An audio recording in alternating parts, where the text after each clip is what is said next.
Hello and welcome back to this channel's coverage of the tank loss patterns during the ongoing Russo-Ukrainian War. This episode is for June of 2022. Starting off, as per Lost Armor, they estimate Ukraine lost 24 tanks during this month. 2 T-80s, 8 T-72s, and 14 T-64s. This does mean that June had a rather abnormal loss pattern, at least compared to previous months, although, considering the significant reduction in sample sizes compared to, for example, March and April, the data is going to become a little bit more swingy. The particular unusualness of June is a significantly higher prevalence of T-72s and a correspondingly lower prevalence of T-64s, although the T-80s are still fairly stable. As per usual, all of Ukraine's T-80 losses were T-80 BVs, which will mean that their modernization status remains a uniform level 0. The T-72s have a little bit more flair this month. There is 1 unknown, 1 AMT, 3 AVs, 1 B1, and 2 M1s. The M1 is significant because, well, it's an export model, which means it wasn't originally in Ukraine's inventory. The T-72 M1 is, effectively, a T-72A that was exported to Warsaw Pact countries, and in fact, doesn't have any visual differences, which will make it rather hard to specifically identify moving forward. This particular model was able to be identified as an M1 thanks to the plate on the inside of the tank. Though, I'll be honest, it's a little bit cheating. Such tanks at this time are most likely Polish in origin. This one, though, does seem to, at some point in time, have been refurbished, overhauled, or just a significant service by Apollo Engineering, which is a Bulgarian company. The arrival of these M1s, however, does correspond to a significant reduction in the modernization status of Ukraine's T-72 losses. Because the M1 is basically an A, it is a modernization level -1. Though, as is my refrain, we do have to be aware of sample sizes here. I do not expect that in future months June's pattern will hold, just like last week I did not believe that May's pattern would hold. Moving on to the bulk of Ukraine's losses, the T-64s, one of which was unknown, 12 were BVs, 1 was a BV model 2017. And yes, the T-64 pictured above does have Fury written on the barrel. This will mean that all of Ukraine's T-64 losses for this month were modernization level 0, so the inconsistent use of their level 1s seems to continue. And this does also apply to their overall losses for the month, with a lower proportion of more advanced tanks than in May, but about the same proportion as in April. The negative ones have a significantly more prominent position due to the T-72s. But we shall have to see just what it looks like in a couple of months once the sample sizes start increasing again.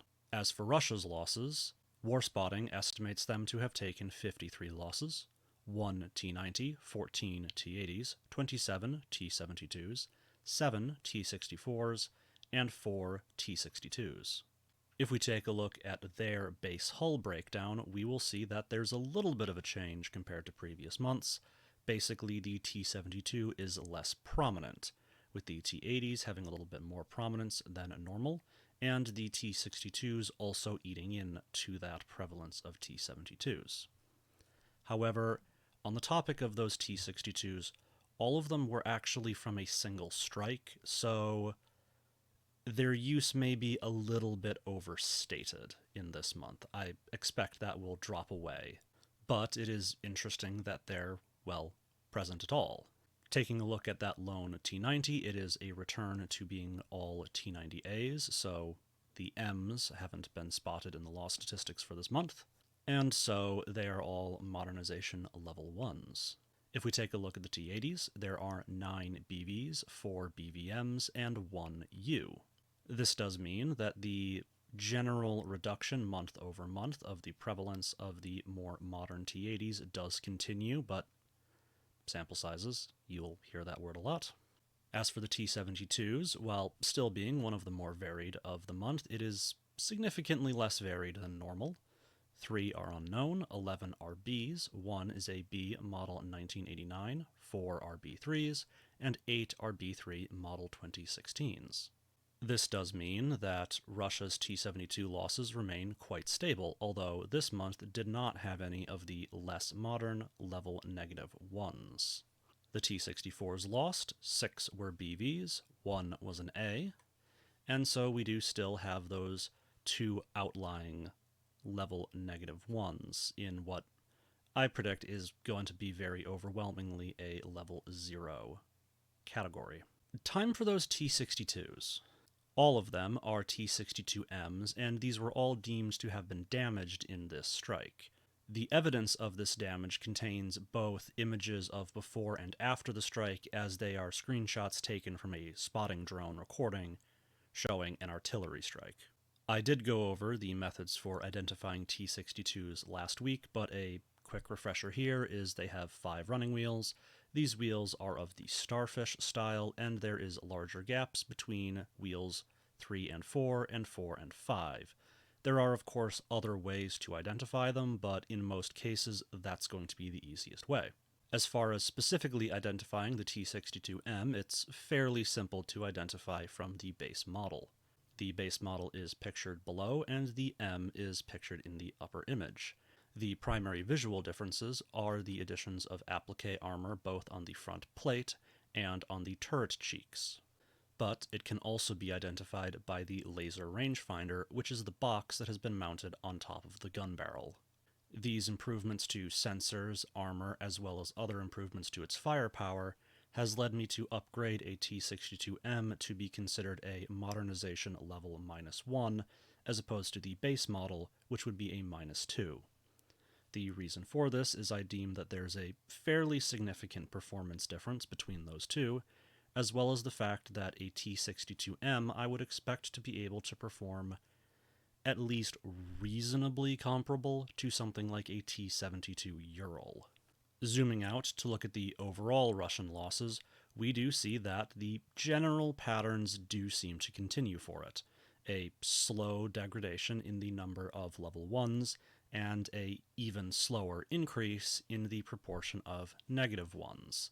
There was a somewhat more interesting case that occurred when I was gathering this information in a very, very obvious example of where both Lost Armor and Warspotting are claiming the same vehicle. Both sources identify this as a T-80BV, but one claims it to be a Russian loss, the other claims it to be a Ukrainian loss. They do, however, seem to agree both on the date and location. That said, locations can be tricky due to the fact that there will be towns that have different names in Ukrainian and in Russian. While I could possibly go in and actually figure out which one of them is correct by tracking down the original video upload, I'm not here to audit the sources. I'm here to report what they say, but if I encounter something odd like this, I'll certainly bring attention to it. I'm sure there are other examples that this has occurred, but this was simply the most obvious considering, well, both of them were using the same images, and because both of them report it as having happened on the 30th, which would mean when you search for the month of June, it is the first result in both lists, it made it fairly obvious. But that will bring us to the end of this week. The overall takeaways for June 2022 is that losses have dropped off massively compared to earlier months. In fact, if you compare it to the first episode, with the corrected data, of course, then Russia's losses are roughly 1/7 of what they had been during that first 5-week-ish period. Ukraine's losses are roughly a quarter. There will be an increase again in another few months as the fighting will heat up for the 2022 counteroffensives. But right now, we are still in a little bit of a lull. The other significant development for this month was the arrival of the first foreign aid exclusive tanks, which will become its own separately tracked metric in the future. But I didn't feel it appropriate to start that right now. I hope you all found this at least somewhat interesting, and I hope to see you all again next time. Bye-bye.